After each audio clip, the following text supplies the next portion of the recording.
Hey, everybody. Before we get started, I want to thank my friends at Hatch for producing this episode. You can get unlimited podcast editing and strategy for one flat rate by visiting hatch.fm. All right, let's get into the show.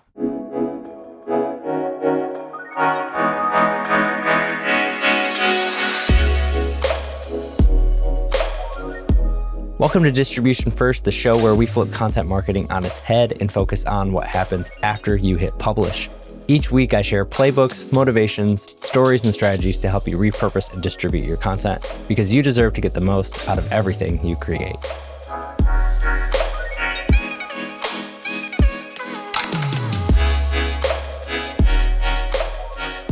Hey everybody, welcome to this week's episode of Distribution First. So excited to have my longtime friend. I was going to say longtime friend of the program, but she's absolutely not. She's a new friend of the program.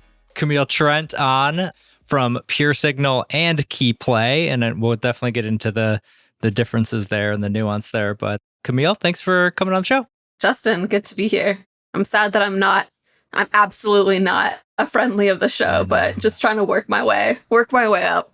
You know, I was thinking about this before you came on, and funny enough, I think I was the first guest on your podcast. I think so. I think you're number one. Content Logistics way back in the day. So anybody who wants to go listen to the deep archives of Camille's podcast, you'll find Top me of my list. 2 companies ago talking about what we were doing back then, which is probably still relevant for today. But I was like, oh man, how did it take me, 20 episodes to get Camille on? But, you're here. Full I'm circle. pumped. Here we are. I'm glad. Yeah. Super fun. And I think, honestly, it's going to be a really good conversation from my perspective, to catch up and kind of see what you've been doing with PeerSignal. For a while there, we were both running content at these, high growth startups. I was at Metadata, you were at Dooley. We were both kind of doing our own thing over there and building up those content engines. So we can talk about that as well at some point. But yeah, why don't you maybe first just talk a little bit about your roles, what that looks like, and just so everybody can kind of get a lay of the land in terms of what you're doing.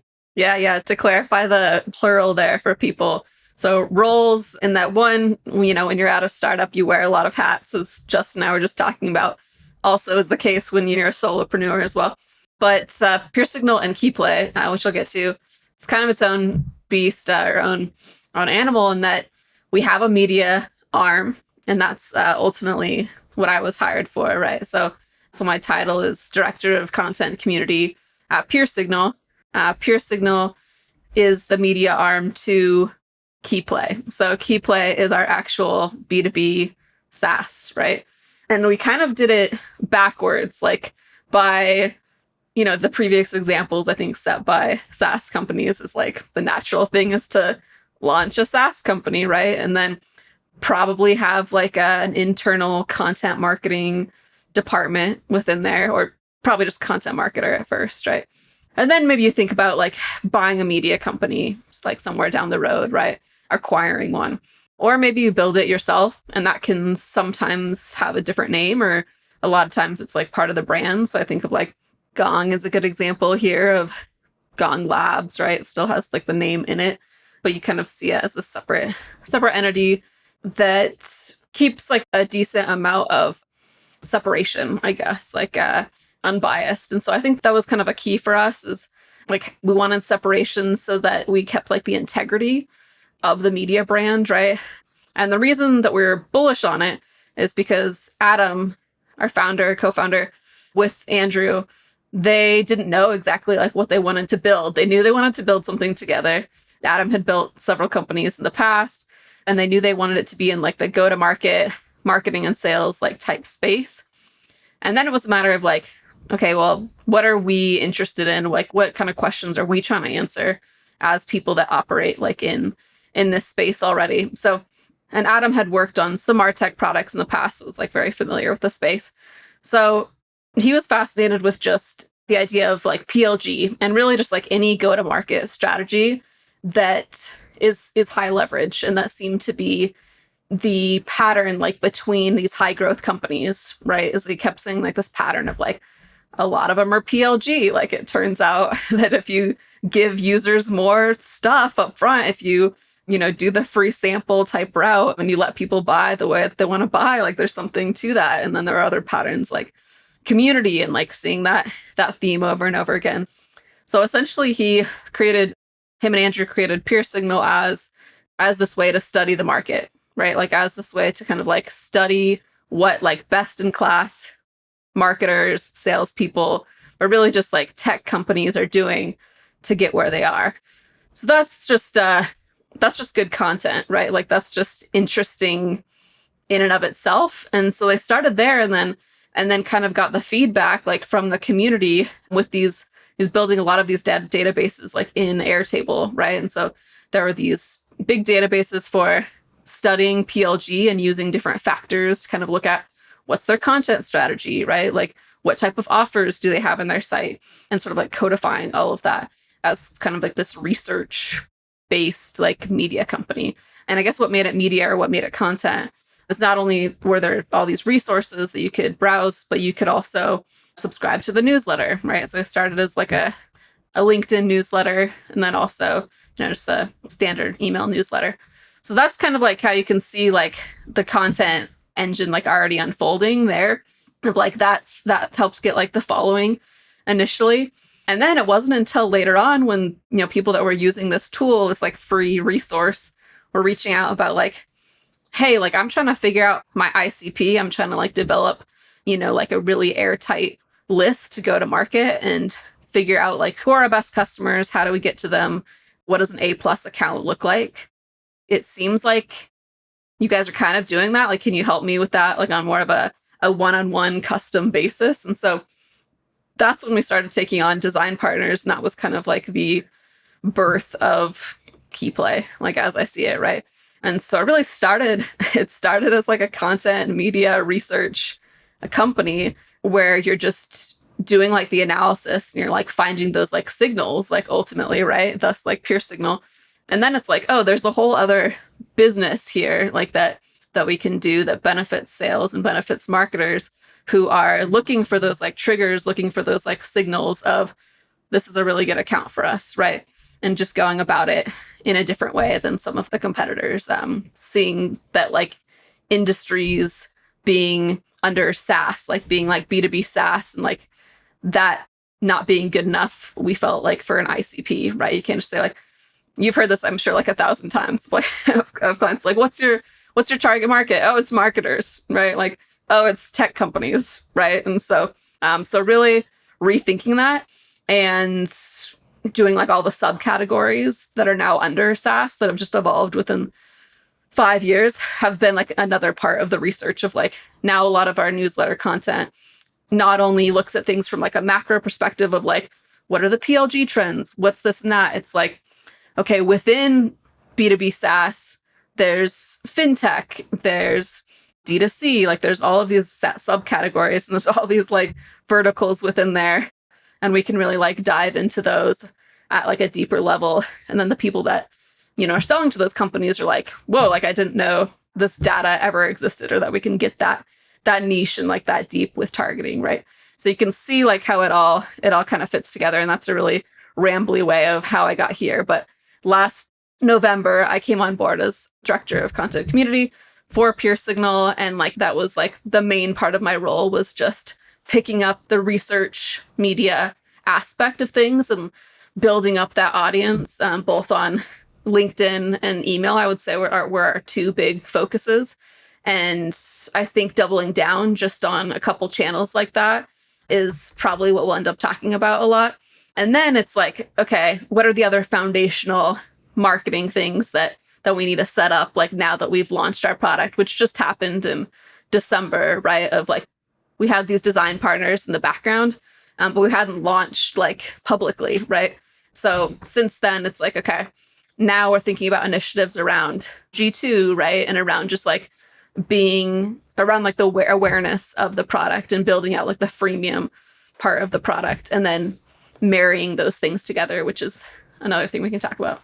Yeah, I think it's actually interesting on multiple levels in my mind. I had I've actually had a couple people on the show to talk about different angles of that. It's interesting because, like you said, it was a flip of the traditional B2B SaaS or the maybe traditional way of like product and then trying to like build an audience after you've got the product.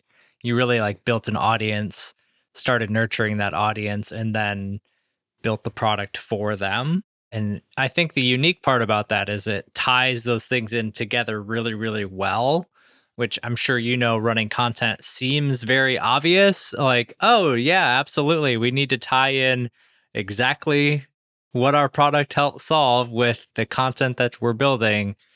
But we all know that's not how it usually goes. And there's lots of, different things that can happen. And product team wants this and the X team wants that and marketing wants to be able to do this, and those things can get blurred at times. But I think the other interesting thing about it is just in terms of your role.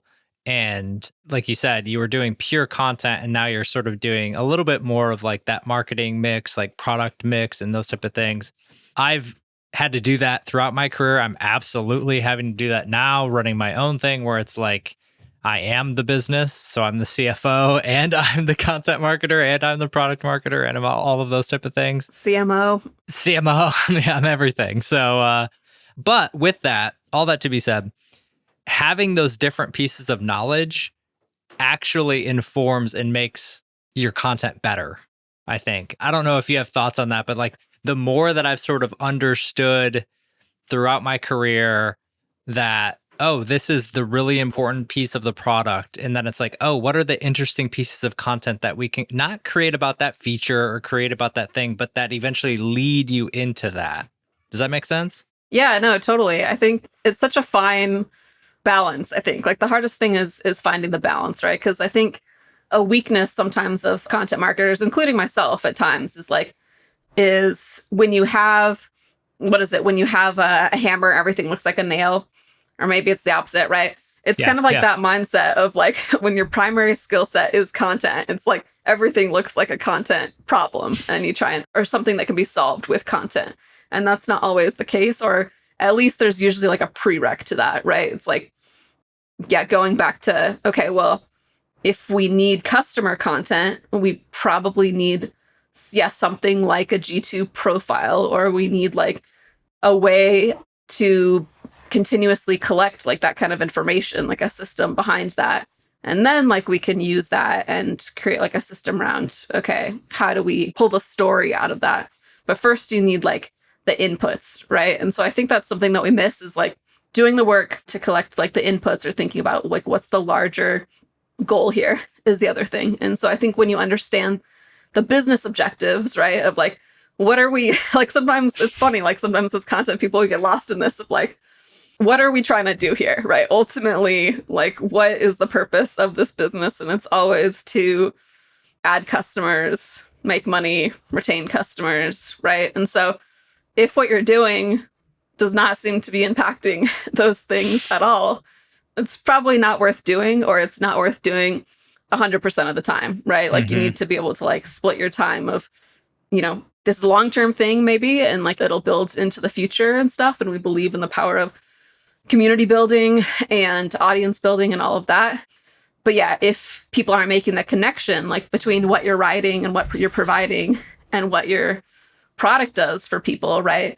If those things aren't closely enough connected, then it can be a problem, right? So yeah, so I really think that's like the biggest pitfall that we'll make is either like one extreme or the other. Is like you don't understand the business impact, or you're not thinking like a salesperson or a marketer in terms of like what are the next steps, which I know you talk about a lot.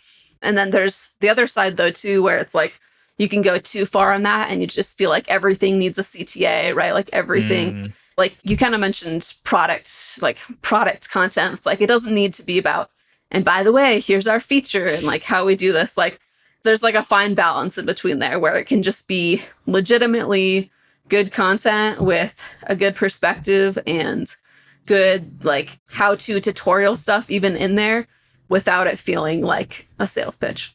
Yeah, I think, and that's that is like the struggle as a marketer is for, at least for me, is like to understand the difference between marketing and sales and to not try to do both poorly in effort to do them both at the same time. There's a time for sales and there's a time for marketing and what those things, and what those things are. And I think from a content perspective, yeah, man, I wish I had a nickel for every time it was like, well, how do, not this exact question, but how does this thing you're doing, how do I get somebody to buy? Like that's the generalized like sentiment behind whatever X, Y, and Z questions somebody within a company has asked me at some point of like, well, how does thing that you're doing impact us making a sale down the road? And it's vastly different depending on what you're selling, like, free trial based model, more of those type of things versus a, $100,000 B2B sale. Like all of those things can be totally different. But I think the balance there is those long-term and short-term things. Like you had mentioned, like some of those things are like content. I view content as like an investment. It's like you're putting in the goodwill now so that it pays off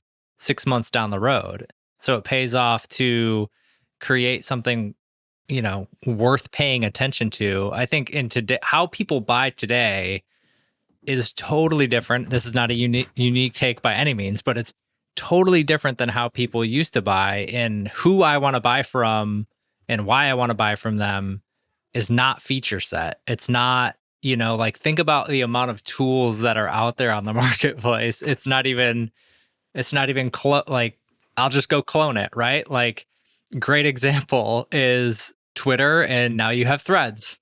Literally just within the past few days, you've got these two, Twitter had this thing and now Threads comes out and they're competing instant on feature set. Yeah. And you've got, and it happened before, Snapchat and stories and all that. So like at the end of the day, like features, product, all that stuff, it's valuable. Obviously you have to have it, but I think the things where content marketers in particular can make a huge impact is building that, like you said, that community, whether it's an actual community or a community in quotes, like building that group of peers, group of, folks to have those conversations around that want to like truly know, like, and trust you for what you're doing.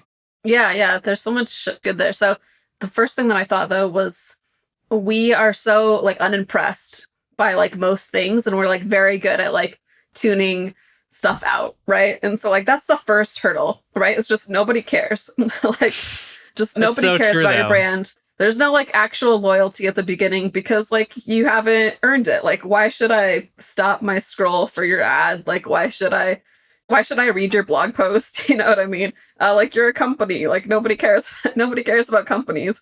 And so I think that's kind of the real like case for content in general, right? Is like prove it. Like prove that like you're worth listening to. And I think that's through good content, right? And for me, like I think for a lot of B2B SaaS companies, that like analytic numbers focused type content or like primary research type content, that's like why it's so valuable, because I mean, if it's true primary research, you're the only one that can provide it, for one. So it's just like, how is that? If you're really able to do that, then you're able to set yourself up as not a company, right? As a media company.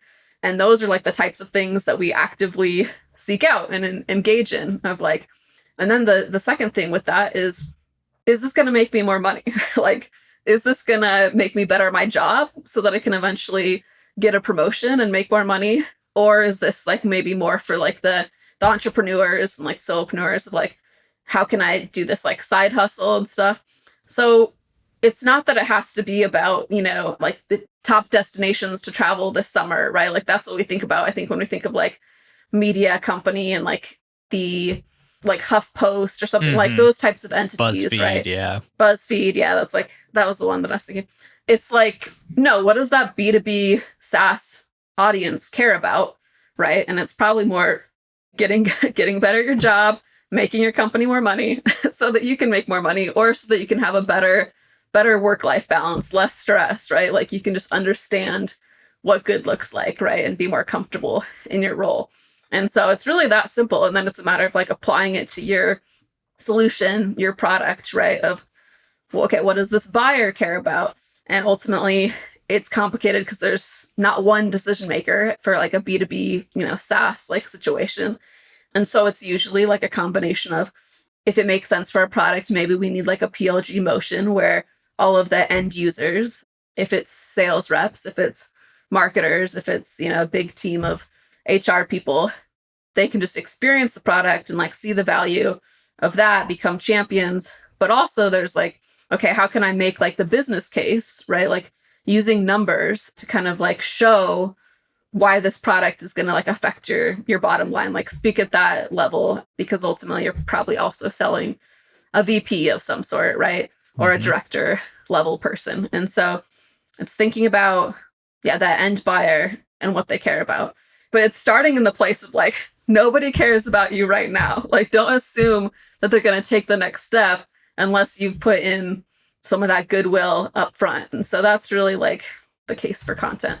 I love that. Yeah, I've even thought about this too in terms of like the content I consume and how I consume it. And there's the fact of the matter is there's just so stinking much of it out there where the saturation of content, even really, really good content, there's so much. And so I think it's just that realization too, that like, even for people who like you and like your brand, they just might not have time to pay attention because there's so many other things that are vying for their attention, whether that's other pieces of content, other topics, other things. So like, there's just so much. So I think like the bar is just, it's so high. I think it's a ever evolving place, but I'm interested in sort of like, how do we then do that? Like, how do you've got this team of 7, 1 or 2 marketer team.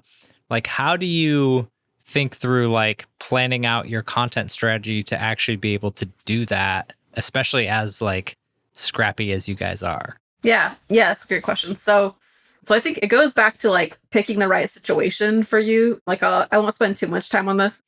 And I did a podcast on this, like when I was first joining, if I had thought through what's the criteria, like to set you up for success, like whether you're joining a company or starting a company, whatever it is, like what do you need to look for to make sure that you're going to be successful? So I do think that it's looking for, let's say you're a content marketer, looking for a CEO that understands marketing. It's like number one. And then a marketing leader who understands content. And not only like understands it, but also is aligned with you on like how to think about it. Because there's different ways of like thinking about content strategy and thinking about that like content fit with your brand. And that might be like very different. Like it could be someone that's like, I've been doing SEO for 10 years. Like I know the playbook and like can be very successful with that. But maybe that's like not your skill set and not how you would go about building the business. And so then it's a matter of like, okay, well, if maybe you do believe in it, but it's like, okay, do we have the budget to kind of like outsource like that part of it and have that be more of like the demand planning, and like I can do more of like the content and community part of this, right? Like, is that the vision, or are we just planning on doing this long term? So it's figuring out like what's your skill set, what are your strengths, right? And is that going to be a good match like for what that company, both whether or not you think that it needs it, like what the current leadership team like thinks that they need, right? So like that needs to align. And so that brings me to where I am right now, is it was like pretty well defined. Like I could sort of tell even by like the job description. It was frankly like I think it was like the only job that I had really like applied for in years, because I was like, I love this job description. Like I love what they're already doing. Like they know what they need, So I think identifying that was a big thing, and broke it down into like, okay, we need like a part-time, essentially like a third editor, a third like growth marketer, and like a third like, I don't know, content community, whatever is left for content community.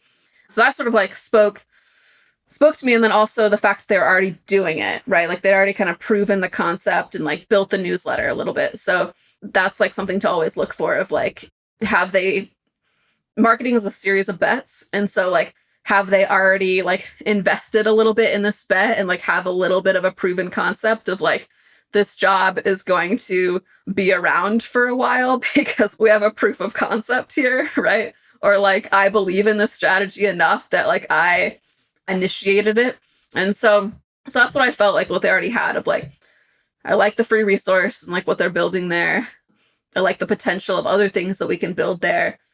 I already have like the newsletter. rolling and have like a decent, distribution strategy of the CEO was like willing to post and was like actively posting. And I feel like that's a huge hurdle for marketers too, of like just getting the rest of the company on board and involved.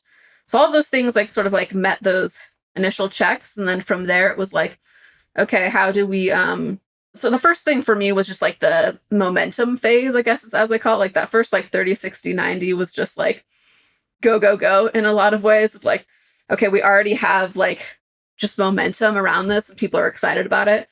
And then I was able to bring like a similar audience of like people that I was already interacting with online and like expose them to kind of like what we're doing. So essentially adding my LinkedIn audience on top of Adam's and then working together on the analysis and like on writing the newsletter. But I was able to take over a lot more of like the execution with that. And then we sort of, this has taken like months to sort of like, and we're continuing to like work on it, but figuring out like the backlog process of like essentially like once a week we'll meet on the upcoming topics, and then we'll also talk about like on the key play side like what launches are coming up, right? Like what's on the roadmap for the product and sort of like what's priority. And then so you can start to think about like, okay, how can we like weave that into the newsletter? And then what does kind of like the micro content look like? That's like, we do a lot of we do a decent amount of like decks or like sliders that we'll post, and that seems to be a good like reformatting of the newsletter or sometimes of the blogs to kind of just like synthesize it into like, okay, here's the 10 best examples we found from filtering through 2,000 pages, right? And so a lot of it is like that analysis and like getting deep like into defining like a handful of insights, right? And distilling it down to those insights. But then you have like really valuable content to then like transpose into different formats. And so that was a big part. So are you having to analyze that stuff then, Camille? Yeah, so luckily Adam is like an Excel wizard, and he was doing this stuff beforehand of like, essentially we have these big databases. We can pick out kind of like what we kind of work together on picking out what the research question is for what we want to answer. So it might be, okay, is there a correlation between headcount growth and funding, right? Like are the companies that are getting funded right now also using that to grow headcount? You know what I mean? So we might have something like that we're looking at, and then we'll take this big data set. So now I can go into the Airtable and kind of like do some of those like filters if I'm just looking for counts and stuff. And then in Excel, some basic like, averages and count ifs. But if we're doing like more analysis, if we're looking at like several factors, right, then he'll run a lot of that. Like he'll do the majority of like the analysis. And then based on whatever we find, because it could be that our hypothesis is completely wrong, but whatever like the interesting thing is that comes out of that, then we at least have the numbers of like, okay, here are those averages, whatever, and that's easy to put in a chart. And then there's other things that's like the example I just mentioned, right, of like funding versus headcount. Like maybe you'll have like the comparison bar chart for maybe different stages of companies, right? So at this stage, it looks like this stage, and then you can see other patterns there of like, okay, it is true for this group, right? Like this subset or like these categories, these markets, right, are seeing growth here, but these other markets, like not so much. And so we'll take like some of the most interesting charts, and then it's just, and then it's me sort of like building the story around that. Like there's already like the story, I feel like there's already the insight, I guess. And then so a lot of times it's like coming up with the examples around that of like, okay, within that data set of companies, like what are some of the weird outliers there? Like what are the things that kind of support the trend that we're seeing? And a lot of times like that's like fascinating too. We've started to do a lot more like looking through the data or like slicing the data by industry, right? Or like by category and stuff. And so seeing how those different categories go to market, and then how there tends to be patterns there of like how many marketers they have, how many salespeople, right? What types of things they double down on. So it's like pulling out those insights for people in like a readable format that's typically like around like 1,000 words for the newsletter. And then it'll be like a shorter version of that on LinkedIn, or there might be like a deck version of that. Yeah. And so that's like a lot of like the week to week like type work. And so then it's also finding the recurring pillar type content, right? So I know like you talk about pillars a lot. So it's okay, out of those things, like we did like a hiring report and we used to do it every month, but the data didn't change that much, like month to month, right? And so it's like, okay, we still want to do this and like we want this to be a recurring thing, but this is actually kind of a big lift in terms of like the analysis needed for it, and not necessarily worth the reward if it's going to be the same like every month, or if it's going to be like slightly different. You start telling the same story kind of over and over again. And so something like that, it's like, okay, let's move this to like a quarterly type initiative, right? Or lately when we changed a bunch of things about the way that we do categories and like how we can get a little bit more niche there. It's like, okay, maybe we do like the macro version of the story and then we follow that up with like industry level version, right? Where I cut up of like, here are the top 5 like fastest growing industries, right? Like based on this like last report. And so those are like the types of, I don't know, strategic decisions that are like, how can we maximize our time? Like, how can we get more out of like each analysis, 2 pieces, maybe like out of analysis, or decide like which things that we should do quarterly versus like monthly, right? Or versus weekly. And for instance, right now it's like, okay, we're starting to sacrifice like some of the weekly cadence and do, because we've seen like, it seems to be okay to do like a bi-weekly cadence if we're able to do more of like the foundational, what I consider like foundational marketing initiatives, right? That can support sales and support retention and those types of things, right? And so it's always, there's like a couple things about marketing. It's like, there's always trade-offs, right? So I think like a lot of strategy is like sitting down and thinking like, what are those trade-offs and like, what's going to be my highest leverage activity for the day and what's going to make the most impact. And then also like everything in marketing is ultimately like a bet, right? And so you do that at sort of like analysis of like what's going to be worthwhile, but also know that like you're taking a bet. And so how can you do that? What's kind of like the MVP version of that thing that you can do to kind of like get the proof of concept and know if you should keep doing it? Yeah, it's totally that balancing act of, I think a lot of, especially like any social media platform, LinkedIn in particular, like this is the way to do, we're guilty of this, right? But like, this is the way to do content, or this is the way to do this process, or this is, and I think like, it's less of like this perfect plan that we all kind of get promised of like, if I just had this plan, I'd be able to like X, Y, and Z thing. It's more like, here's the baseline plan.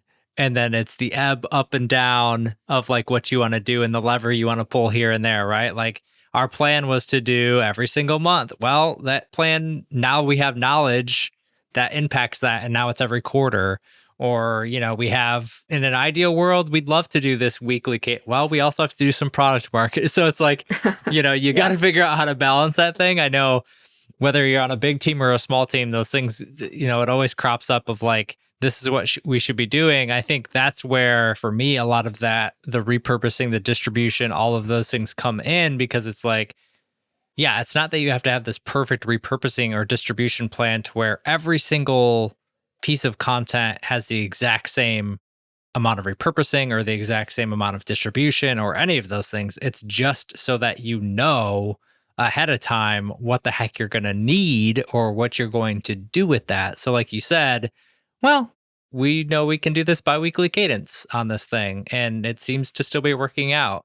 Amazing. Now you get to do biweekly instead of weekly. Isn't that great? Like you just carved some time out in your, every other week. And so I'm curious, before we start to wind down, you kind of mentioned it, but you've got these core pieces of content that you're creating, some different pieces too that are more pillar and cornerstone, but like, what are you doing actively to distribute that content from like a daily, weekly perspective? I think you mentioned newsletter, but I think like getting really tactical for folks in terms of like, well, I post on LinkedIn and so does Adam. And, we've got this newsletter. Like when you think about like getting this content out to your audience, what's the distribution plan that you focus on?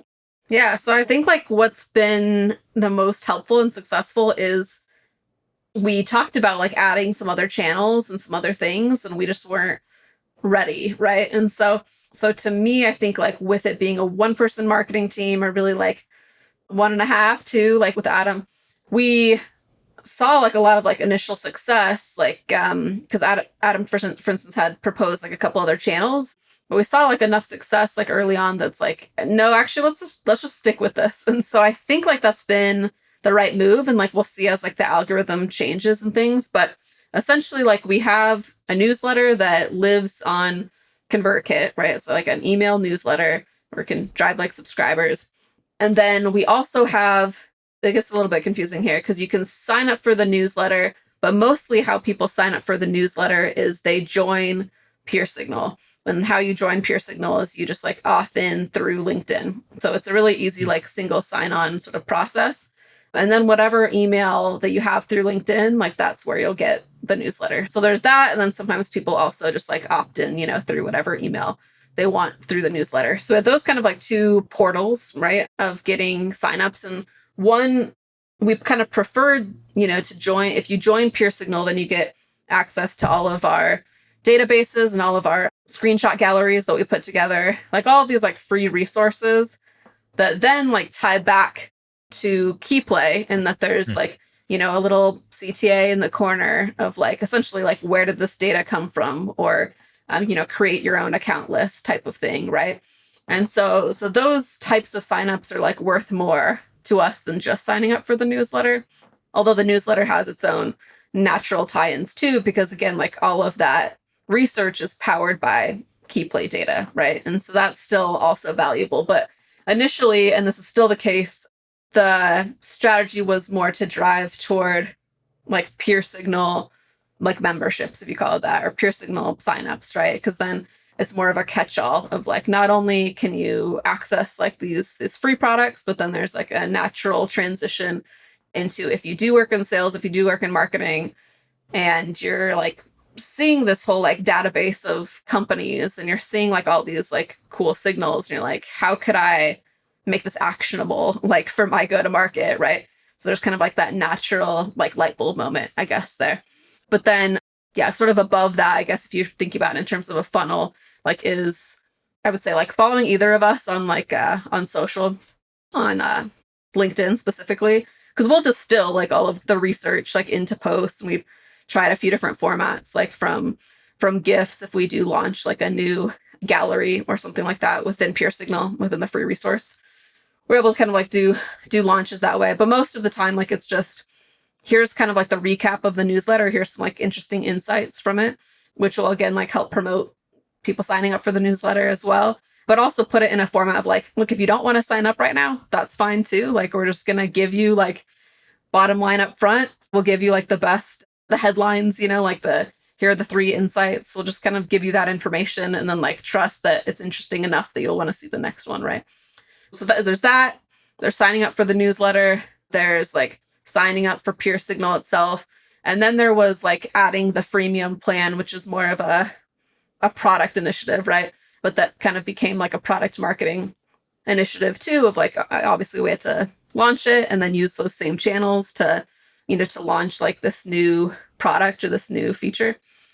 And then also find ways for those to like tie back. So again, like if you can get there through PeerSignal, like get to like the free list creation type thing, and it's not like, it's a better stepping stone than just saying like, you've been playing around with this like free product, now you're ready for like an annual plan, right? Like it's that stepping stone of like, there's this like freemium tool that you can play around with. You can like, similar to actually what you've already done, like in PeerSignal, where you're messing with the different signals, you're messing with the filters and things like that. So we have like a SAM that's like basically looks like a Mad Libs, right? Where you can like fill out kind of like what your ICP is. And that's kind of what the freemium product looks like. So it's like, I think, an easier jump. And so then there's that part. And then there's basically, like our annual plans. That's kind of like, it's like very basic, but that's kind of like what our content engine looks like right now. And then there's, some, like I said, like right now it's like working on some positioning, working on some like a system for like capturing social proof, right? Because if you do have a pretty strong like social presence, it's like, okay, how do I capture that like in a more systematic way?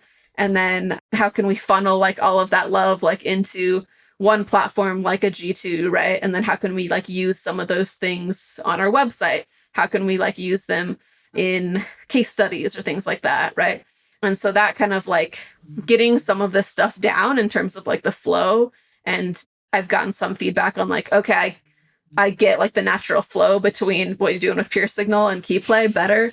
And you're kind of like seeing that like come to fruition, like gives you a little bit of space to kind of like work on some of the other like foundational parts of marketing in the business. But I think just having like a high level view of like how somebody could potentially find you, and knowing that it's not going to be probably a linear funnel. So if somebody comes in like halfway through, if they come in this way, like how are they going to get to you, right? Like, do they need extra context up here, and how are you going to provide that? So I think just like thinking through the customer life cycle and paying attention to like who signs up and why, and when they take that next step has kind of like informed our content. Yeah. And I think that's key. It's something that I've realized too, whether I've been on big teams or small teams or by myself, is it's, you're like, yeah, it's pretty simple. And I'm like, yeah, that's great. Like the more simple you can make that, the more actionable and more repeatable and more, sustained those things can be. I think obviously all of those pieces will continue to evolve, and you'll continue to evolve what those steps look like and build those things. But I think you're taking the right approach in terms of both on the distribution side, the funnel side, the whole life cycle of the product, and just trying to like nail down what's working and then expand from there versus try to do a million things and eventually probably do a million things wrong because you're not focused enough on one thing to be able to do that. So this has been super fun. I've loved the conversation. I think it's cool to learn about how you've been doing content, what your plans are for that moving forward, and hopefully there'll be a ton of stuff that folks can pick up and use in their businesses as well. So thanks for coming on, Camille. It was fun. Thanks, Justin.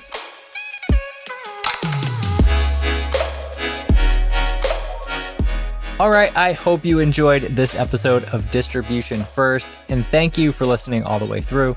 I appreciate you so much. And I hope you're able to apply what you learned in this episode one way or another into your content strategy as well. Speaking of strategy, we have a lot of things going on this year that are going to help you build your brand, 10x your content, and transform the way you do content marketing. Make sure to subscribe to the show and sign up for my newsletter at justinsimon.co so you don't miss a thing.